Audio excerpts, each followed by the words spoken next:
Gikaugsan lagi na ko mga gayno is apay pag uli sa ilang amahan gikan na ning kamo taon na ning tiil ning hinabuhi gitagbo sa iyang uyuan ambot uyuan man na uyuan layo-layo na ba basta kay kamag-anak gitagbo giingnan nga ngita na mong kabalhinan so na-shock ko what's the reason anak ko kasi hinagdan nga active man ta diri mo bayad nya magsige pag advance o di ba advance magsige advance kaningil mo na mo to wala problema sa ako basta na pighatag ang problema lang ikalit ay panghingilin ba ikalit og panghingilin kaya siyempre masyak ko tanong kay mapay pag abot na to anong lugar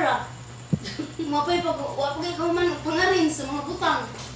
nya pahawaon na ko nga asa ka ta mamalhin ani mo to piting tiyabaw na ko atong adlaw dito na pagawas na ko akong nagkapahunga jud ko ni Ate Isil og kang Bain iyang best friend sad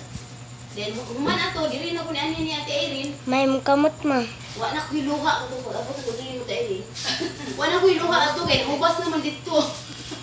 gitina na ko ani to na iubos lang kay ko ba nanang ingon ana ang matos panahon ang akong gikabalak-an ang mga bata din no. Okay lang tag duha rami. Mga bata jud pirmi ang maiko.